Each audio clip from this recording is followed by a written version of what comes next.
Hey everybody, welcome to Smashing Game Time. I'm your host, Nick. No Jake, no Josh this week. That's right, it's just me. They have the week off, so I thought this would be a perfect opportunity to have the show's first interview episode. And who better to interview for that first spot than Blackshinobi956.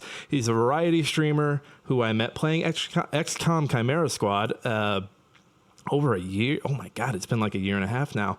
And he's also in game dev. He's made some indie games. We talk a little bit about that. We talk about his time streaming. We also talk about just like gaming memories in general and some things about him growing up around gaming. And he also had a recent trip that we talk about. So I hope you guys enjoy the interview. I had a lot of fun doing it. I hope you have just as much fun listening to it. Before we get into the interview, though, some housekeeping. Trident Network Podcast, as always, go check out our siblings. They're all great. Smashing Game Time is wherever you get your podcast. Apple, Google, Spotify, anywhere. Do us a favor. Please go leave kind words, 5 stars, wherever you get your podcast. It's a great way to help the show. Great way to get us out to more earballs and eyeballs out there. So please, 5 stars, kind words, wherever you can. For the 4th of July week, we have our Game of the Year, well, sort of, coming up. We're basically, it's Game of the Year, but in July. We wanted to, a lot of stuff's come out in the last 6 months, so we just wanted to have a chance to sit down and talk about it. I always felt like anytime I've listened to any Game of the Year stuff, that first half of the year always feels like stuff's kind of, it's not recent, it's not in everyone's mind, so it kind of falls off unless it's like a banger, like something like Elden Ring last year. So we're going to do that in July. Look for that the first week of July. We're going to be recording those soon. So keep your ear balls ready for those. So Blackshinobi956, good friend, known for a year. Hope you enjoy this interview. Yeah, and here we go. You and I was trying to do the math of when you and I met. Was it late 21 or early 22? I think it was late 21. So I remember you had rated my stream, and back at this time I was really trying on Twitch. So I'd always go back and look. I had a friend who used to do this, and I started doing it. He would go back and look and see if he could figure out why he was being rated. And so I remember you were like, "Oh, is this guy? Who's this guy? He looks like he's a VTuber. I don't rock with VTubers." He's like, "Oh no, he's a normal guy. Okay, we'll rate him." VTubers are okay. I think it's more of anytime you argue with someone on Twitter that has usually an anime profile picture, you're usually going to end up having a bad time. And so I feel like I kind of carry that over everywhere I go, which is totally not the case. I know some good, nice VTubers who are nice people. So that was a bias on my end. What was it? It was Chimera Squad, right? XCOM? I think it was when I was playing Chimera Squad. I think it was because it was a random night that I was like, I'm gonna play this, and I'm really bad about committing to a series. So it might have been the one time I streamed Chimera Squad, and I was like, this guy's playing it, let's rate him. And then everything's been magic from that point forward. yeah, man. So let's get right into the questions. First one. What was your first gaming? Do you have like a first gaming memory, like one that you look back at and you're like, yeah, that's like the very first one that comes to mind? Absolutely. I brought visual aids. So I remember growing up, I had this Sega Genesis in my room, and I don't remember how I got them. And I got this Nintendo Entertainment System in my room. And I had, on the Sega Genesis, I just had Sonic 3D, Sonic the Hedgehog, and Sonic and Tails. Oh. And on the NES, I had these exact 5 games. Are those the exact copies? Those are the exact copies? Yeah, these are the exact ones that I had. What are they? The main one that I played was Super Mario 3, and Super Mario Duck Hunt. Of course. The collab, the Mario Duck Hunt collab. Yeah. Then I had Star Soldier. I'm not sure how popular Star Soldier was. I don't think I've ever heard of Star Soldier. It's there's probably a reason for that. Well, we know it's not a first-person shooter, so it's probably like a 2D like side-scroll shoot. Contra, it's a Contra probably. Yeah, it's like Contra. And I had the classic Teenage Mutant Ninja Turtles where they're all like small, like they're tiny turtles on the screen. And they all have the red bandanas. Yep. And then just a generic soccer, just generic soccer. Just This soccer. game was $2 from. This would have been from Game Crazy when I got it. Game. That's a name I haven't And heard in a while. The fact that you still have the original copies, like I'm kicking myself over all the cartridges that we've sold over the years. Like my brothers, if you ever talk to any of them, they'll always bring up how I sold. Like Josh will bring up how I sold his copy of Shinobi or whatever the Shinobi sequel was. Night Vale, not Night Vale. That's a podcast. But they'll bring it up every time. And now I look back at certain things like we should have held on to that. That might like the memories, but also like that's expensive now if we want to go get it. yeah, I feel like for our generation, stuff like that, like game cartridges, game discs, DVDs, Blu-rays, like that's the stuff that we're gonna leave behind for our kids to deal with, you know? Because But it's kind of disgusting. Like, hey, if you have, it's kind of disgusting how it gets monetized. Like every other day you hear about how someone like is talking about like their Pokemon cards and like, oh, I had that one that's now like $100,000. It's like, Yeah. oh, like, you know, can't we just have it because we enjoy it? Like, can't I just hold on to this? Can't I hold on to this copy of Crash Bandicoot 2 because I loved Crash Bandicoot 2 and not because I think I'm going to sell it one day for $300 for some reason? absolutely. Oh, Everything man. I've ever held on to with the intent to sell later has always just not been worth anything. Right. So when they pulled Titanfall off of Steam because of all the issues with the online play, I bought a sealed copy of it for $8 off eBay. And I was like, I'm going to hold on to this. But I know deep down in my soul that that's probably my kids, when I'm gone, they're going to find that and they're going to toss it because it's probably like going for $2 on eBay at that point. Right. But it's one of those games that I made like an emotional. I have an emotional string with it because I played college football. I tore my ACL, and that's the game I played the hell out of during my recovery. I think that kind of leads into my next question. So I'm constantly pushing people on that first Titanfall. Is there a game that you're constantly pushing on people that you're like, oh, you need to check this out. You have to play this. Okay, see, this is a really good question. And I overthink it every time because I'm like, okay, who am I talking to here? Can they handle motion sickness? Like, can they move their head and body at the same time? Like, are they able to operate 3D spaces? And like, is horror a deal breaker? Right? And so yeah, my favorite genre is horror, but I also want you to have like a good time and maybe be slightly out of your comfort zone, right? So, if it's an experienced gamer, I always encourage them to just sit down and play the first hour of Outlast. I feel like the first hour of really the first 30 minutes of Outlast is an absolute masterclass on how to do horror that's appealing to people who aren't into horror. But if horror is a deal breaker for that person, man, Portal is great. Question: Have they If the gone back and done that Outlast? Have they gone back and done the first Outlast in VR? I believe they have, but Resident Evil 7 is practically the exact same thing. So, True. You know, it's funny So- you recommend the first hour of Outlast because I think I've only gotten through the first hour. Because That's all you need. Who's that main? Who's the main baddie? Is that Chris Walker, the big guy? Yeah, I believe so. He grabs you and he says the little fish, and I get through like the first chase scene and survive and do well, and then I'm like, you know what? I got everything I need out of this. I don't need to go through the rest of this asylum.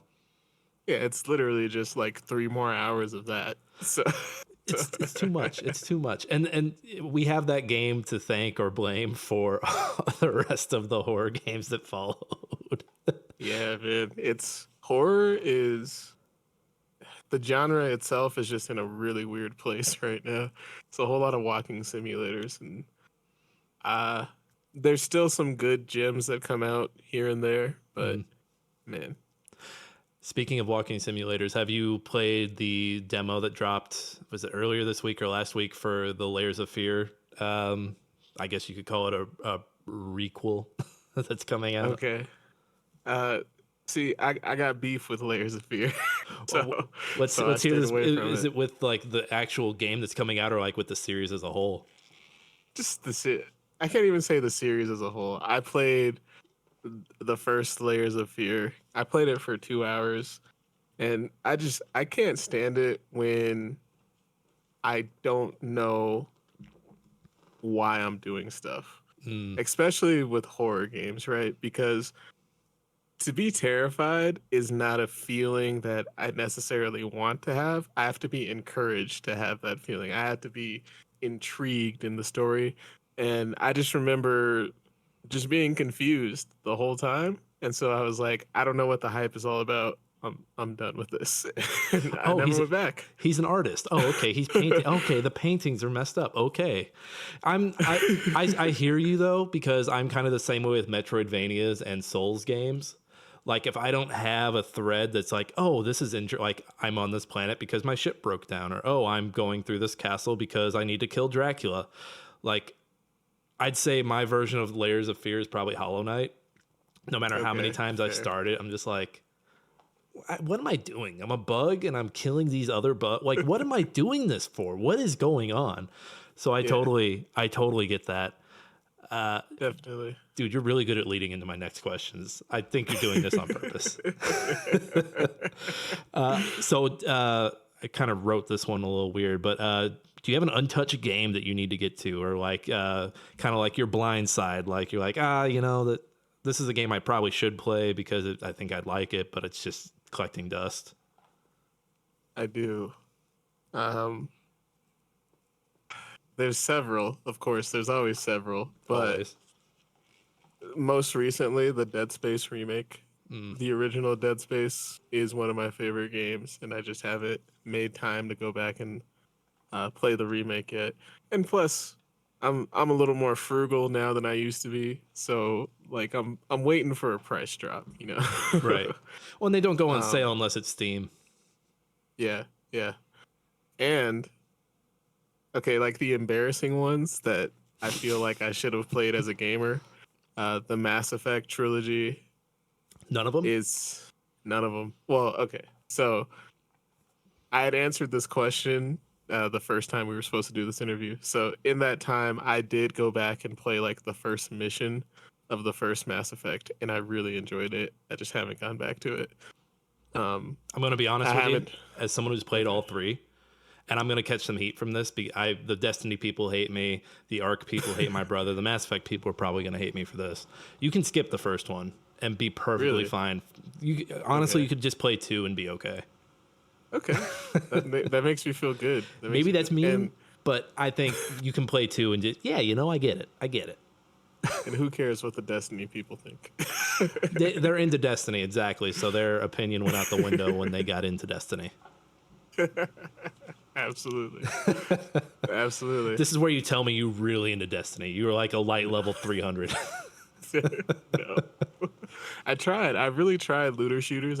There's none that's piqued my interest. It's the same problem where the game's like, we have all this cool lore, but it's not front facing. You kind of got to go out of your way to find it, and you got to read all these wikis. And yeah, I'm like, no, I'm good. Right, right. Man, yeah, I get can I just run down my list of Let's embarrassments? do. I went down your Twitch page 'cause I knew you had like a list of games that you were wanting to get to, but I wasn't sure Uh how updated it was. But let's see how much of this matches up. uh Kingdom Hearts. None of them. But my wife loves the gummy ships, so in college I watched her S rank all the good. Is S rank an option in King? I don't know. She I S ranked them all. It's really weird. She likes that's the most like contested part of those games, and that's like her favorite. That's hilarious. Yeah, yeah. Uh, Doki Doki Literature Club. I'm a weeb, so I would like Doki Doki. It's a lot of reading though. Any Lego games, like the Lego Star Wars trilogy, I've heard great things about. The Marvel ones, I've heard great things about, but I haven't gotten to them. probably the most embarrassing one because I'm starting to get into Souls games. I've not touched Elden Ring. I have not played a single second of Elden Ring. When Elden Ring was out, I was really into Sifu, and I just couldn't stop. And the last one is Final Fantasy VII. I need to The play Final original and the Fantasy VII. remake, or I've played a little bit of the remake. The battle system is a lot for me. I don't know if I don't know if I'm getting old or what, but yeah. I like to turn off my brain and just have the turn based. Like I got into Chained Echoes back in what was that, January or February, and it was nice just to have that throwback turn based RPG. I didn't have to move around a circle and tell my other characters what to do. It's just like, oh no, I can sit down and plan this out. It's really nice. Yeah, yeah. So Sometimes less is more. if you had to I start don't one know. of those tomorrow, what would it be? Mass Effect. Mass Effect. Okay. Yeah, I like branching stories. So definitely Mass Effect. Once 2 hit, they really got the gunplay down. That and Okay. the inventory wasn't complete ass. Right. You had to dig through the inventory on that first one to find anything. It was just the most ass backwards thing. And I mean, it's the closest thing to a who is that? That's closest. It's the closest to a BioWare RPG we're ever gonna get again. Is that first BioWare or that first Mass Effect? Right. Like, I'm still sitting over here waiting for Jade Empire too. I know it'll never happen. I know EA's like swatted their hand every time they thought about doing it, but a man can still wish. We'll see. Yeah. We'll see Beyond Good and Evil 2 before we even get a glimpse of anything that would be like a Jade Empire 2. All they gotta do is just get enough interest for a remake and hit the ground running. What we need is like a portion of that game to go viral on a TikTok before TikTok gets banned in the rest of the states. And EA's like, oh my God, people really want this. But EA's also been burned. Like everybody wanted that Mirror's Edge sequel, and nobody bought that Mirror's Edge sequel once they were like finally like, okay, here you go. It's crazy. I kind I of plat- go I ahead, sorry. platinum that. I platinum Mirror's Edge Catalyst. I got the collector's edition. There's a statue back there of Faith in her younger self. It was a terrible game, but well, it wasn't a terrible game. It was a 6 or 7, but I just really love Mirror's Edge. So I got stick for a week and I just platinumed it. It was fun. I like parkour games, and I do like just having a game that you're sick with. Like you're sick, and you're like, I'm just gonna play this game while I'm sick. That was BioShock Infinite for me, and I didn't Okay. platinum it because they wanted you to play 1999 mode, and I'm not crazy. But more parkour games. Please, please. Shoot, another. You might have answered this with that anecdote you just gave us, but any standout memory could be in games, could be in general, honestly. Yeah, so okay, I'm gonna leave the option up to you. I have two. There's a story that I tell all the time, and there's a story that I've almost never told before. Which which one do you want? Can we have both? Yeah, of course. I'm of greedy. course. I'm greedy. I'm sorry. So I'll start with the younger one, right? Do you remember Amway, Amway. the Re- pyramid scheme? Yes, Amway. I was thinking Cutco for some reason, but yeah, Amway were they the energy drink? Yeah, the energy drink, the lifestyle supplement, all that. My parents were in that, and so almost every weekend they were doing parties and selling people on the products, right? And I just remember my game store of choice was Game Crazy, and it was connected to a Hollywood video. And one day I walked into Game Crazy, and they said they were having a Mario Kart Double Dash tournament. And I was like, oh, I love Double Dash. I'm old enough to enter. I just need a ride here, right? But of course, it was on a Saturday, so my parents couldn't give me a ride. And like, my parents, like, I wouldn't say they were overprotective, but it would have been out of character for them to like let me ride my bike to the store and go do this. But for whatever reason, they said yes. and so like the tournament starts at like 2, and I'm like worried, right? I'm taking this really serious. I'm bringing my own GameCube controller. I had an orange GameCube controller. Put it in my backpack. I get on my bike. I leave like 2 hours early. and I get to the Hollywood video like an hour and a half before the tournament even begins. I put my name on the list, and then I'm just like waiting and nervous, right? And so, but I don't want to seem nervous because I don't want to show weakness, right? So I go into the Hollywood video, and every time I hear like the little bell ring, I peek in to see if it's competition, and if it is, I'm like sizing them up. And mind you, I'm like 11, 12. So I'm taking this way too seriously, right? But the tournament begins, and I am absolutely destroying all of my competition. And we get to the final round, and it's me and one other guy on Rainbow Road. And I had been practicing the Rainbow Road shortcut all week, where you just fall off the track and land onto another part of the track. Mhm. And I'm thinking that this guy is really good, but I guess he just never practiced Rainbow Road because he was falling off all over the place. and so, by the time the shortcut comes up, I'm so far ahead of him. Like, even if I fell off at the shortcut, it wouldn't have made a difference. So I do the shortcut anyway. I do the shortcut like 3 times just to Just to rub it gloat. Yeah. And I beat him by like 2 minutes. And I believe the reward was like a $20 Game Crazy gift card and like a T-shirt. And yeah, I took it and I left. How many? You didn't even buy anything. You're just like, I'm taking it. How many? No. How many entrants were there in this tournament? I think it was between like 10 and 16. $20 just for 6. And did they charge anything to enter? Were they like, all right, give us $20, you're in? I think it might. I don't remember. It might have been like a really low buy-in, like $5. But yeah. The guy who planned it made good money then. If he's only giving you $20 and a T-shirt, that was a success. That was the most successful day in Game Crazy history. Right. Right. Yeah, man. I used to love Game Crazy. That and Funko Land were my favorite stops. Never been to Funko Land. Yeah, I think it was an offset of GameStop, or GameStop bought them at one point. It was to me, it was always like the store outside of the mall. Okay. And so now every time I see a GameStop that's not in a mall, I get excited, but then I get sad again because it's just Funko Pops now. It's depressing. And then what was your other one? So the other one is actually how I met my wife. So it's 9th grade. I see her, I notice her, I talk to her, but I don't know what to talk to her about. And like somehow I found out she was interested in games, and she was I think she'd say she was a gamer. And so the only game at this point in my life, all I have is a GameCube with Resident Evil 4, Star Fox Adventure, and Sonic Adventure 2, and Smash Brothers, right?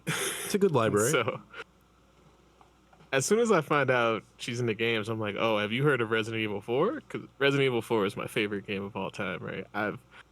This is facts. I know it sounds ridiculous, but because it was the only game that I had for a long time, I have beaten it 150 times on the GameCube and 100 times on the Wii.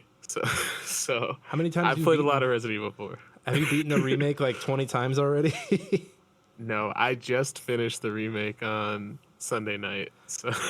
So with your well, you're totally biased opinion, which one do you prefer? I know you've had a little more time with the other one, with the original. That's really tough, right? I don't think I would tell a new Resident Evil player to go back and play 4 first. I definitely encourage them to just play the remake, and then if they're interested, go back and play 4. So I'd say the remake. They cut my favorite boss. They cut the one boss I was looking forward to. Tell me it's also my favorite boss. Tell me which one. Is it you? What's his proper name? Is it U3? U3. U3? Yes. It's yes, I was so upset. It's just dripping with atmosphere. I think the thing is that it comes at a part of the game that's kind of a lull in the middle of the game between the castle and the island. So the fact that they drop you in a cage with this terrifying like chimera looking thing, Yeah. amazing. And so I think I even bet Josh, because I was like, Josh, I bet you they cut a boss. And he's like, no, probably not. And I was like, I bet you they cut a boss, and I bet you I know what boss they're gonna cut. Because you can't cut the lake monster because it's so iconic. Mm-hmm. And then everyone else is just like, well, you need the castle end boss, you need the village end boss, you gotta have that, you gotta have Sadler. So I was like, they're gonna cut my favorite, and I love that that's both our favorites. Yeah, man, I don't want to turn this into a Resident Evil 4 discussion. No, you're totally fine. I took us off on a tangent. I'm sorry. But like the thing that I appreciated about U3 is like it just felt different from all the other boss battles because how you beat him was a little different. It was a lot of dodging and hitting levers. It wasn't just shoot it till it's dead, you know. But yeah, that's just what I really appreciated.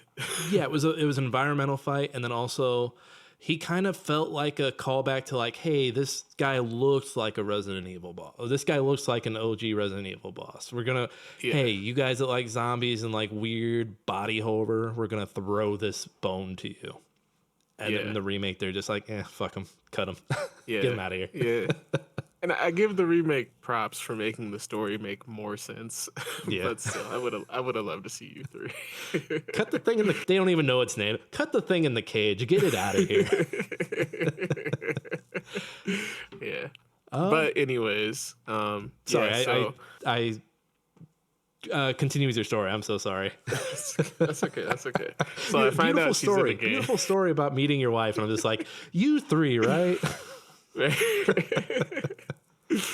So I find out she's into games, and the only game that I'm really playing at the time is Resident Evil. So I'm like forcing Resident Evil on her, but she's not into horror, and I'm like, come on, let me let you borrow my copy. You have to play it if you borrow my copy, right?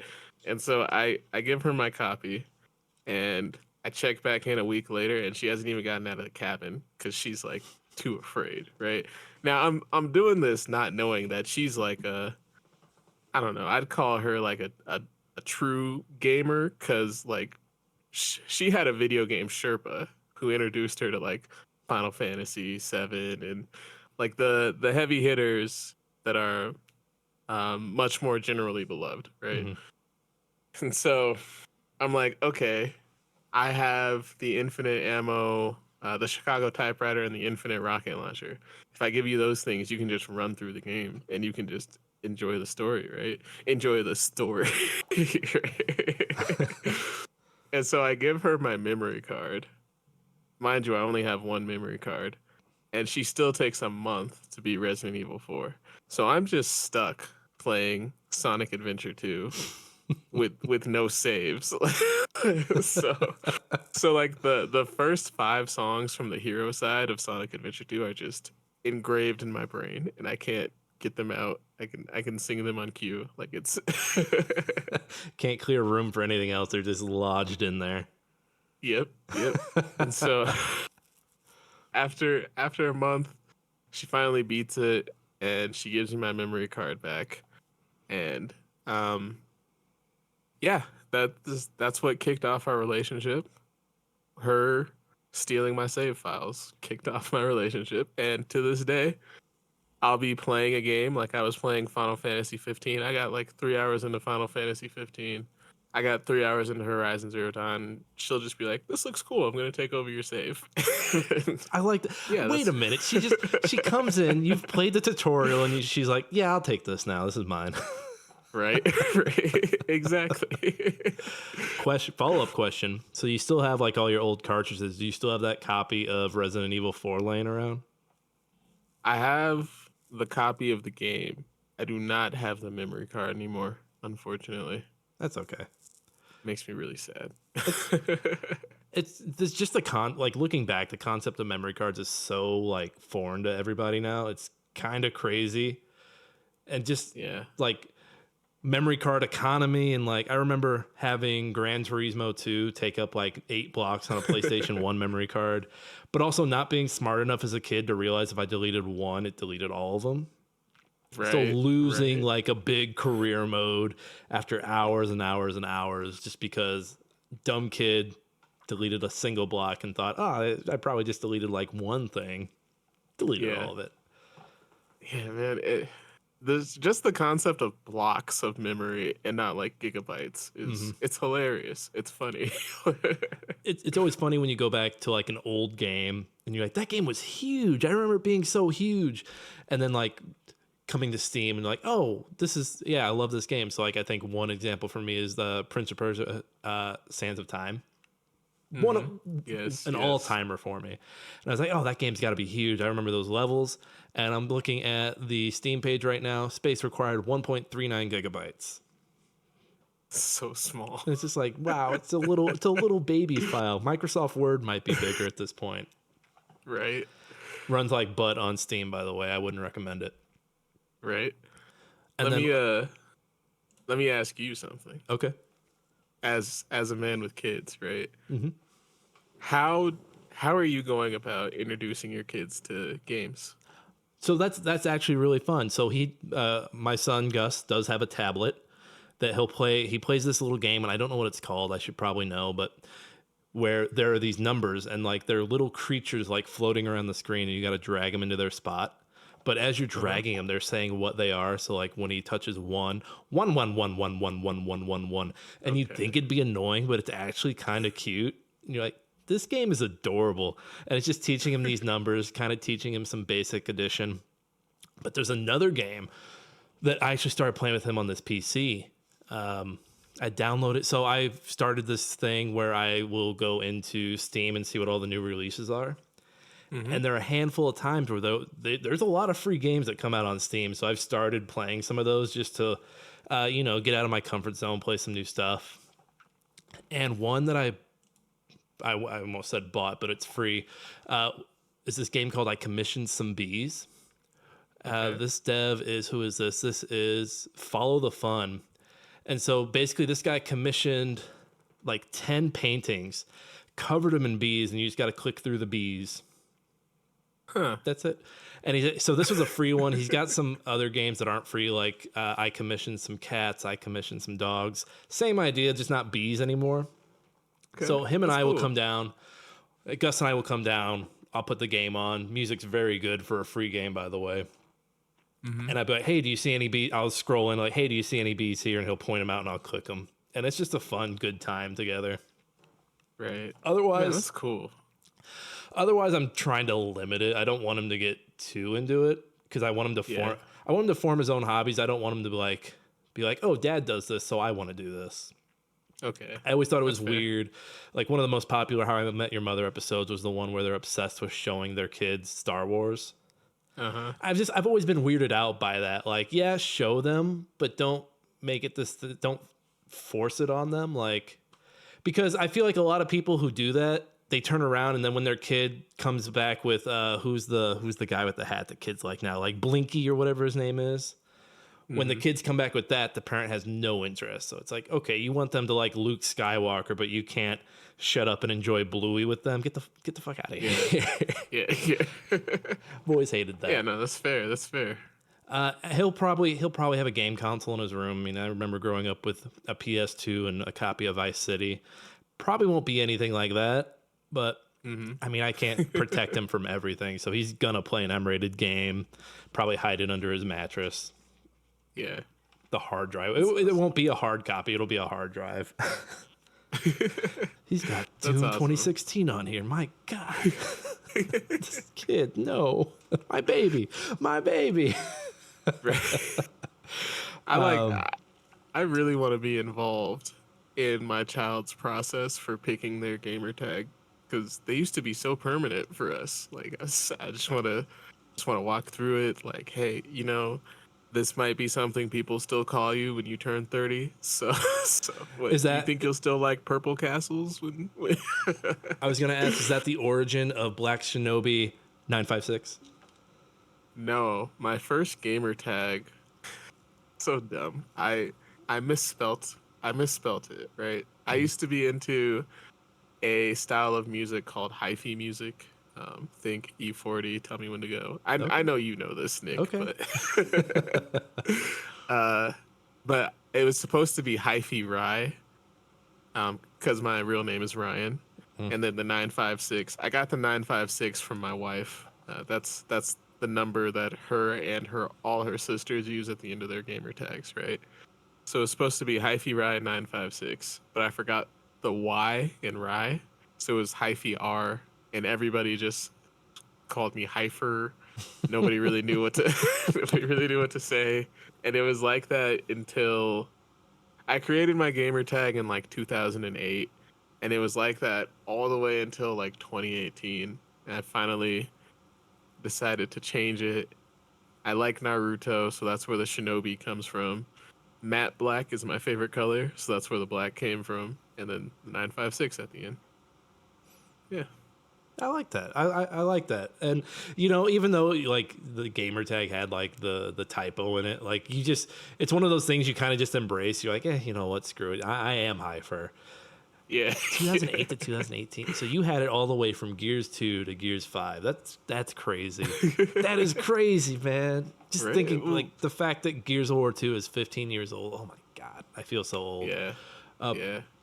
So I don't have a perfect lead in for this one, but do you have any hobbies outside of gaming? Absolutely. Um, I guess the main one is game development. I do love game development. I do you do you want to know how I came to like game development? Because there's a story there too.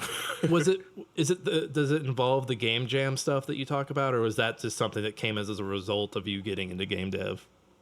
The game jam came as a result of me getting into game development. I would love to hear. I would love to hear the inception. Okay. So back to Amway. My parents were. I was grounded. So I wasn't supposed to be playing games.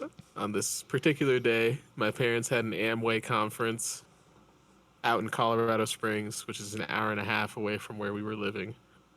And so my mom tells me, "Don't play any games because you're grounded, right?" But I know the tricks that she uses. Like I know she would leave like a piece of paper in the cabinet, and if the piece of paper was like moved, she'd know that I had gone into the cabinet and played my games, right? And then when she got home, she would like touch the back of the GameCube, see if it was hot, right? I So forgot about I that could have trick. I could have absolutely gotten away with like playing a couple of rounds of Sonic Adventure 2. But I spent like 2 hours just thinking like should I do this, should I not do this, and I decided not to. And so instead I turned on the TV and I'm flipping through the channels, and it was the first time that I came across a little channel called G4, Hmm. and I don't remember what exactly was on. It was either X Play or it was E3 coverage, but it was the first time I realized that like games are made by people and there's a career around making games, right? Right. So I believe I was 12 when that happened, and I didn't really do much until my junior year of high school. I had some extra time and I was like, I'm just going to figure out how to make a game. And so the first game I ever made was called Catch the Bear. And it was just a sprite of a little bear that would bounce around a picture of a sunset. And you just had to click it. And every time you click it, it would get faster and faster until you couldn't click it anymore. And your high score was whatever your high score was. It only took me like maybe 2 hours, and I made it in a game engine that I don't even know what was called. But yeah, that was the first game that I made. Um, and from there, I went to college for computer sciences, where I met a bunch of people who also wanted to make a game. And so there was about, I'd say, like a 6 year period of us just getting friends together and being like, let's make a game. And of course, our ambitions were way too high. And the games never got made. And it was also like people were just figuring out like game development wasn't what they wanted to do. Like they liked playing games, but they didn't like making games, right? Right. And so after years of that, I eventually just decided like I'm just gonna do this on my own, and try to get as much experience as I can because I just enjoy doing it. And I think that was probably the best thing for me because it exposed me to the entire process of making games, and it really just forced me to learn a lot more. I was the level design guy for the team, and I was never really that good at making levels, right? so so it forced me to just like get out of my comfort zone, actually try to design some gameplay mechanics and do stuff like that. And I guess that I I had never actually put anything out that I had made.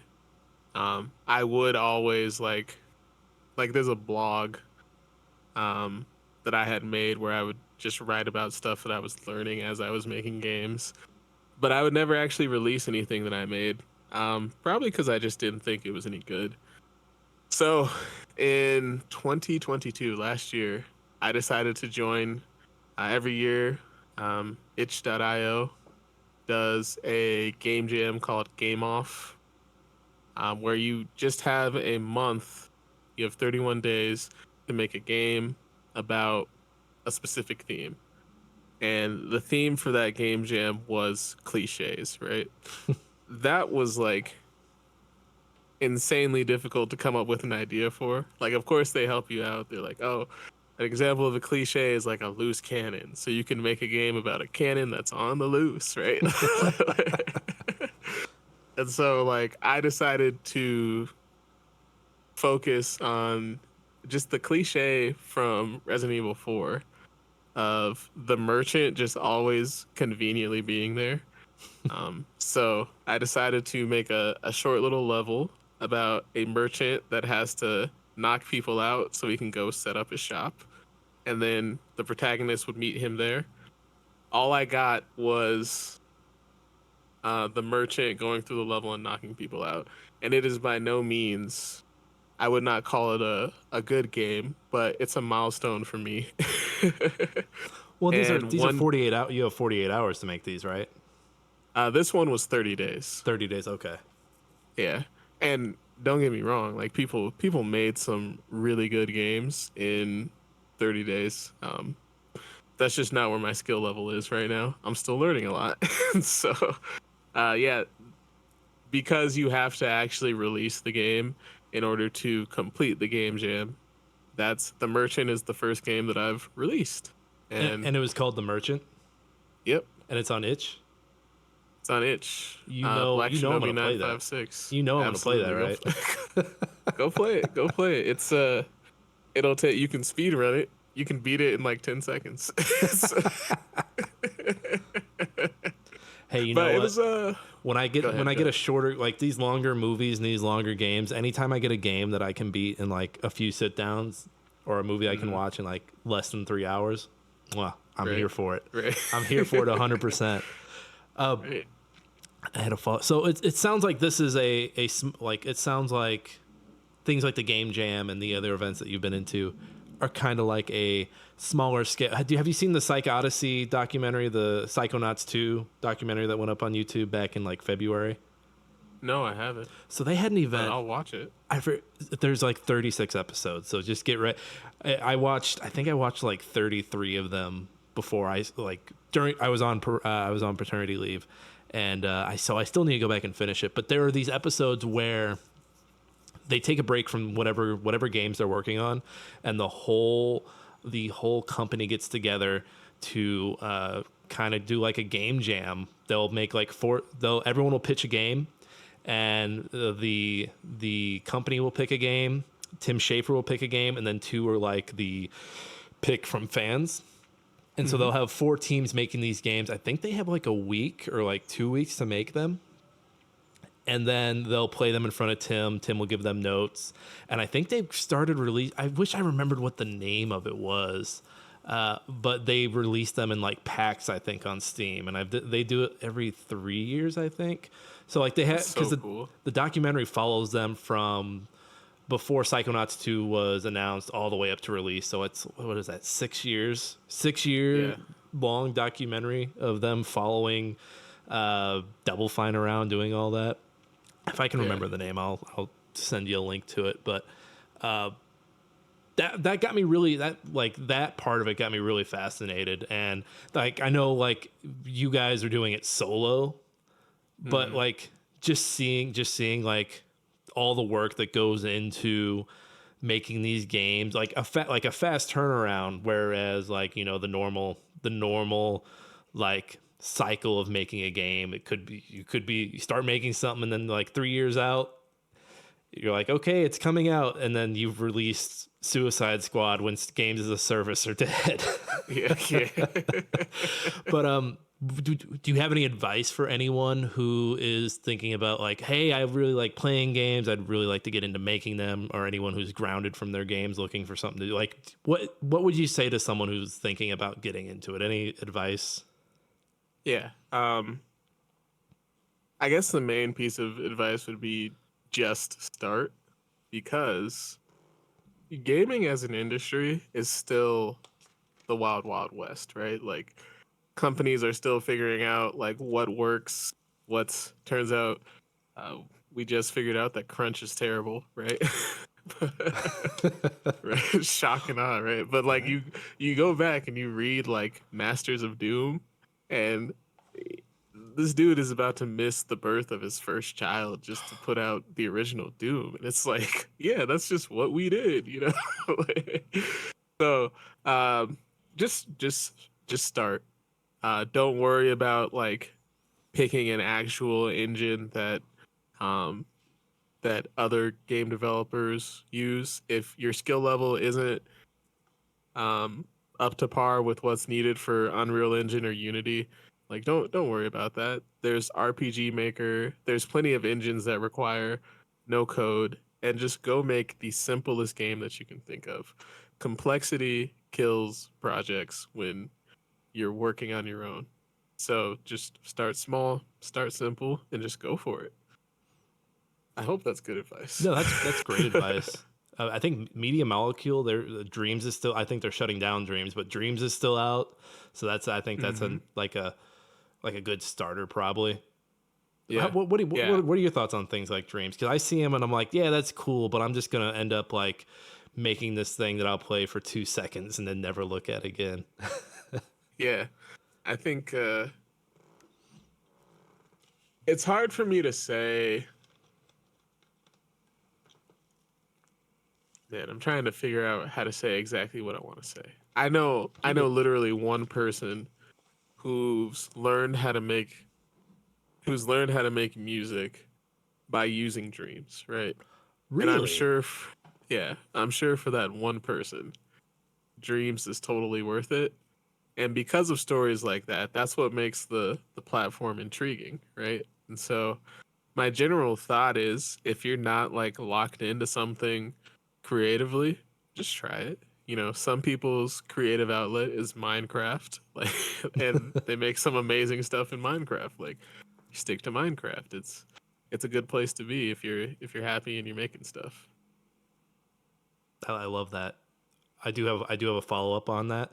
Do you have do you have something that you've learned in your process throughout the games that you've made, throughout anything that you've worked on? Do you have any like thing that like now I'm trying to think how I want to word this. Are there any misconceptions about game development that you're just tired of? That you're like, no, that's not how that works. Shut up. Sure, sure. That's a really good question. I guess that kind of feeds into what is a game, right? Like, uh, when you're small and you don't have amazing skills, making a game with like complex gameplay mechanics, it's gonna be really difficult.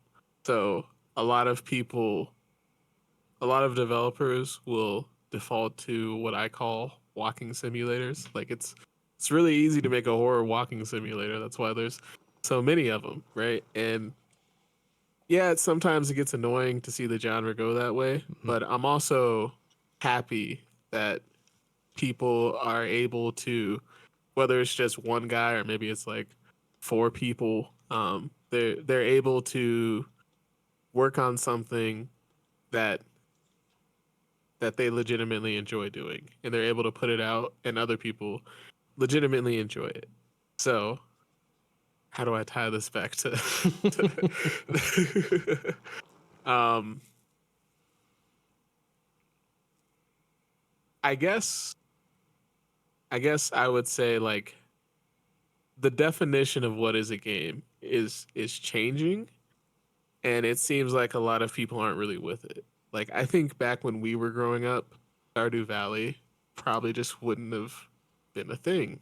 Like like the only like um so be kind to game development teams when they make something that you're not exactly happy with. Now there's so many like politics that go into making a game.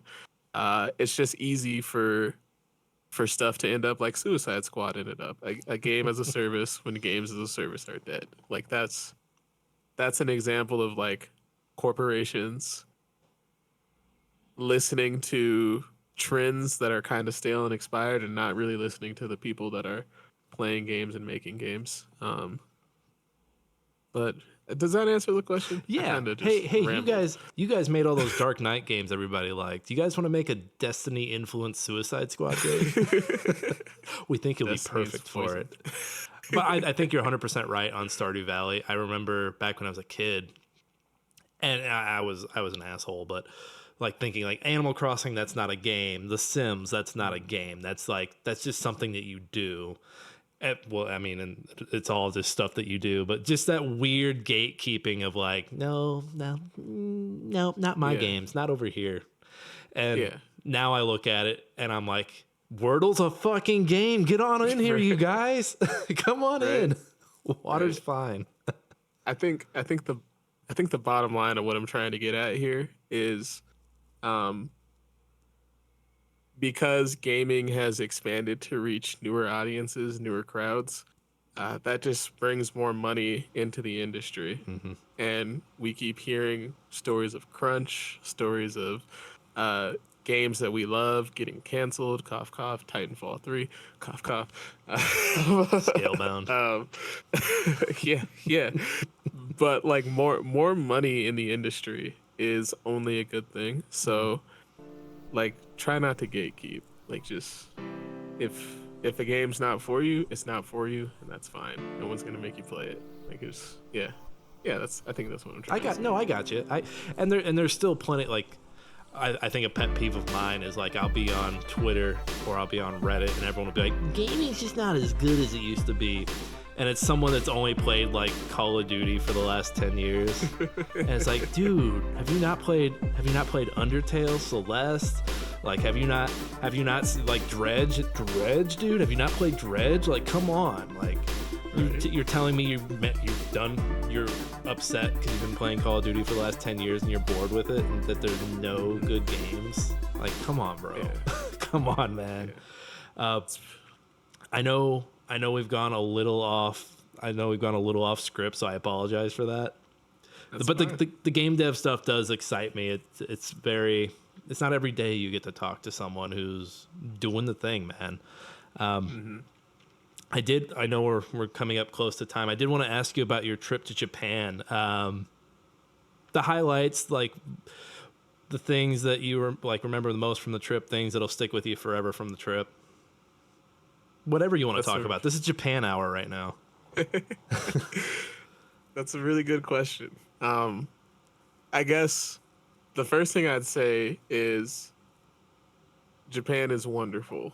The biggest concern that I hear from people who like want to go but like something's holding them back is food. Like they don't do well with sushi or they don't do well with Japanese food in general.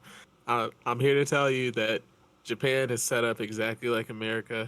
There's Italian, there's Mexican food, there's Chinese food. There's so much food and it's all good. So so if that's what's stopping you from going to Japan, go. Now All right, I'm back in. I'm back in.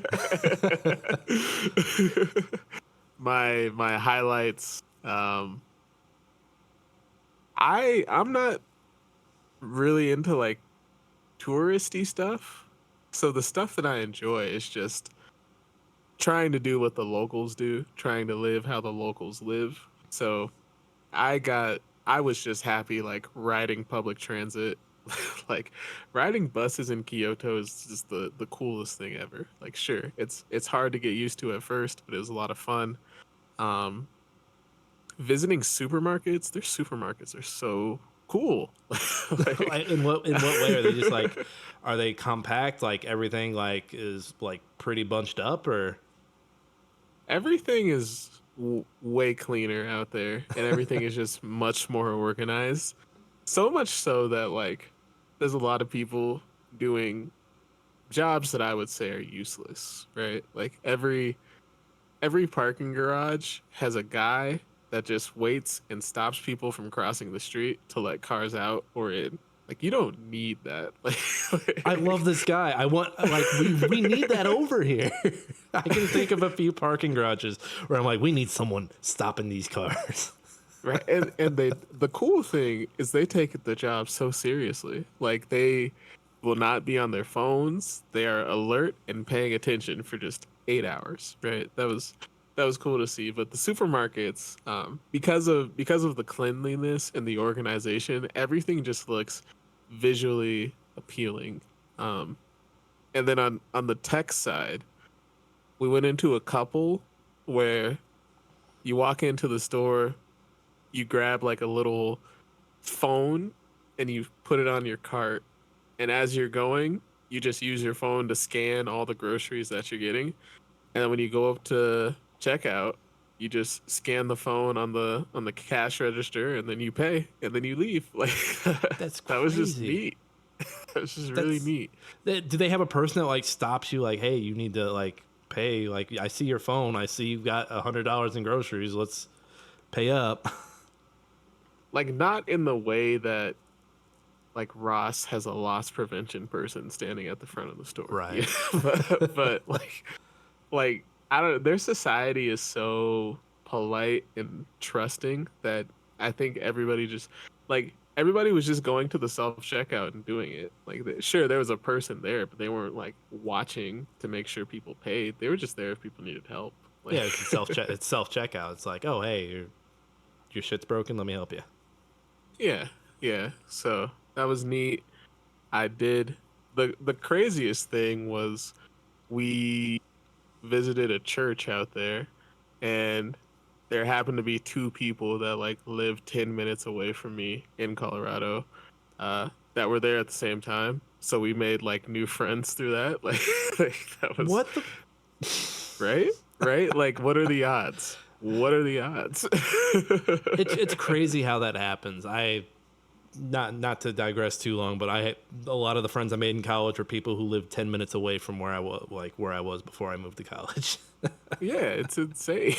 The coincidences, but and then like I feel like Japan is associated with anime, which even though anime is much cooler now than it used to be, it still weirds a lot of people out. But there's so much more to the cities and the culture than just anime. Like anime is everywhere, but people are into a lot of stuff out there, and there's a lot of things to do out there that don't involve anime.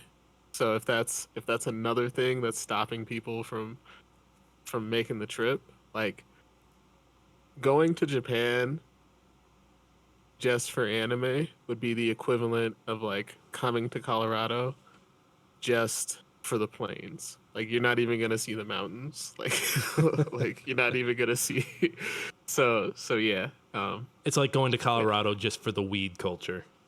Yeah, there. That's a much better. Like there's so much. Hey, hey, we've got the Denver Nuggets. Hey, we've got all these other things here in Colorado going on. I love that I just named one example and now I'm blanking on Colorado. We've got skiing, we've got hiking, we've got yeah, like yeah, exactly. And it's legal like in um, all these other states now. So it's like, hey, we were the first. Yeah. yeah, yeah. I guess stuff that surprised me there. Um, a lot of people say that Japan is rude towards foreigners. Um, or people will call Japan racist, and I've heard stories of like people trying to go into a bar, but the bar doesn't allow foreigners, right? Um, because of America's history, like when we hear about racism, we think like pitchforks and lynch mobs, right? Hmm. But out there, they're so polite about everything that like if you're bothering people on public transport, like people are just gonna like look at you funny and then ignore you.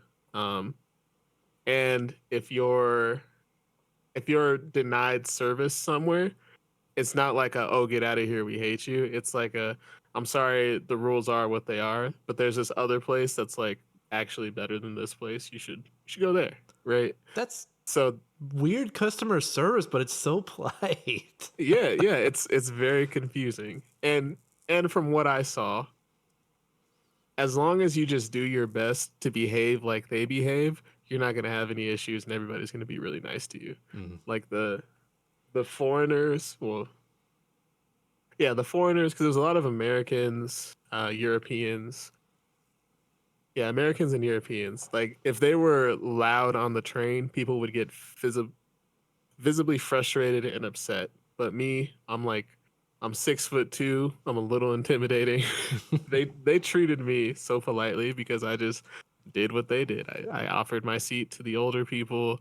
If I had to talk to my wife on the train, it was always a whisper. Like I wasn't making any noise. I wasn't bumping into people. So yeah. Um You didn't have your music playing on speakerphone. yeah, yeah, yeah, man. The self awareness. Just be self aware. That's all. That's Yeah. all. Don't be a dick and just be aware of your surroundings. Yeah, yeah. And so I guess if I got into the things that surprised me, that I maybe disliked a little bit, uh, everybody there seems tired and lonely, and Oh. I think it's because of the way that their work. Yeah, actually, in talking to the locals there, they confirmed that it's the way that their work culture is. Like the idea of work life balance just isn't a thing out there yet, and so people spend more than 8 hours a day working, and then they got to come home and take care of their parents, and then whatever time is left is for them, and so the birth rate is incredibly low out there. People aren't really even thinking about kids. Everybody has cats and dogs, and like their cats and dogs are like royalty. Like I think I only saw two dogs that didn't have shirts and pants, and I saw a lot of dogs out there. But Well, it's funny because I think what was it? It was like a Yakuza game or a Judgment game that kind of touches on the birth rate issue and the aging generation that's aging out of the workforce and how they have that dilemma, and then the work, like you said, the work culture is very 9 to 5. You love to work. This is you. This is what you do, and mhm, it's funny because you have that, and then people look at us here in America, and we're lazy. We're lazy. yeah, We want to union. We want to get in a union. We want all these things. We're working towards a better work life culture, but at the end of the day, we're seen as lazy. So it's kind of yeah, it's weird seeing the two sides of the coin, and just mhm, seeing the downside of both sides and the upside of both sides. yeah. Because I mean, like at least on the software engineering side of things, um, America with all its with the way that we treat our employees, you would think we wouldn't be as productive as other countries, Mhm. but the best design software still comes out of the States, you know. So I do think there's a thing to like. Turns out when you treat your employees well, they they work better. They Yeah. want to. They want loyalty. At least here, loyalty is dead. Like the last place I just left, I'm just like, bye, and they're like, well, yeah, see ya. Like it was a very non-ceremonious. Like, sucks that you're leaving, bro. See ya. I Yeah. do wonder, like Japan's work culture. I wonder, like you mentioned that they're a little downtrodden. They're sad. But I wonder if it's a little more peaceful because you kind of like you find meaning in the work, but here like it's hard to find it because you're kind of trying to work up on your what is that, the hierarchy of needs, and you're just sitting here at the bottom trying to get the basic necessities. So I do wonder if there's a little more happiness there compared to here. Because Well, right now from it feels dread. Like you got the writer's strike. Go WGA. You got everything that's going on. I mean, every other day you hear about some other. I think a strip club in LA just unionized, and so you just yeah, hear it's yeah, hard out here for everyone, and you just like, are we gonna round the corner? Are we gonna get back to a place where like we all want to we all get into the office, we're getting paid a fair wage, and we're actually finding meaning in our work? Because I know in its current state it's kind of hard to find that meaning. yeah.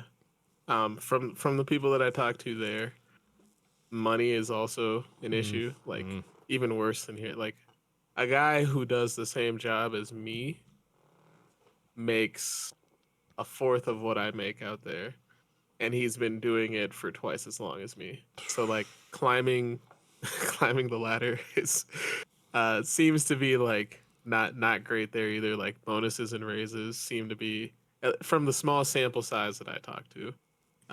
Bonuses and raises like weren't really like a thing that a lot of employees were getting. But I do also like to bring it all back to games. Um, the Hey. gaming industry is working on unionizing because like talk about an industry that just lacks stability. Like gaming companies are constantly ballooning and hiring a bunch of people to help release a project, and once that project gets released and it's stable, they just lay off a ton of people, and people are finally getting tired of it. So I do think on the horizon there is hope. Maybe it's just because I'm an optimist, but I do think that like, hey, unions do work, and the fact that we can get enough people together to create a union for an industry that we both adore, like it means that stuff will change eventually.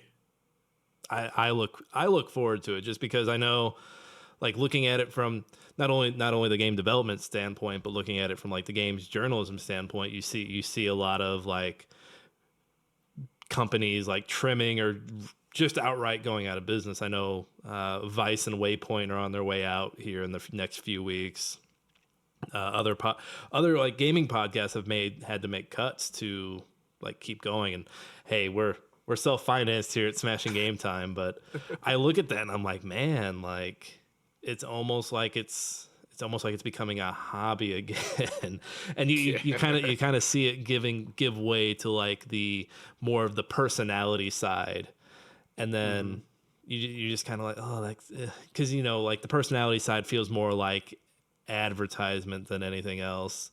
So Yeah. it sucks because two of my passions are gaming and journalism, and it's really hard to make a living in either of those fields right now.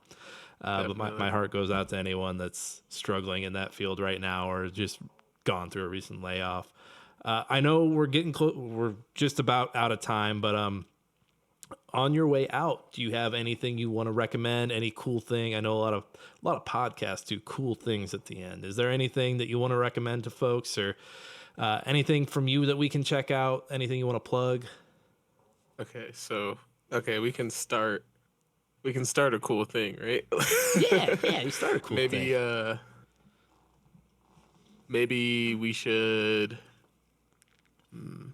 I'm not trying to have too much air here while I'm thinking. Hey, we edit that Uh, dead air out. okay. Most of it. I'm tempted to do something with video game soundtracks. Like what's your favorite video game soundtrack? Like, what's mine? Yeah. Ooh, there are a lot. I do think the Hades one is one that always comes to the top of my mind. Okay. Mine would have to be, and I might get killed for this, I might get laughed at for this, but Sonic Adventure 2, baby. It's stuck in your head. Around at the speed of sound. Yeah. You know how like in Fahrenheit 451, where there are people who are in charge of like remembering part of the Bible and all these different works. If we ever get to that point, you're the Sonic Adventures 2 soundtrack guy. Yeah, absolutely. Absolutely. But yeah, Nick, thanks for having me on. As always, I'm Blackshinobi956 on Twitch and YouTube. That's where I'm most active. Right now I'm doing a devlog a week where I just talk about what I learned in game dev and show progress on things that I'm working on. Right now I'm working on a movement system. Turns out vaulting is way harder than than I ever imagined. But I'm gonna take this movement system and I'm gonna make a Ninja Warrior style obstacle course and see if my movement system can stand up to the test of the obstacle course. So if that sounds interesting to you, hey, give me a follow. Dude, that's awesome. Yeah, check out Black Shinobi 956 Twitch. He's got a YouTube. You're on TikTok, right? Or are you taking a break from TikTok? I'm on there, but I'm not like on there, you know. On there, I hear that. I'm on there 1 week and then I'm off there for like 2 weeks. I hear that. Yeah. Ryan, thank you so much for stopping by. I appreciate it. I hope we get to do this again soon. Absolutely. Thanks, Nick. Thanks, man.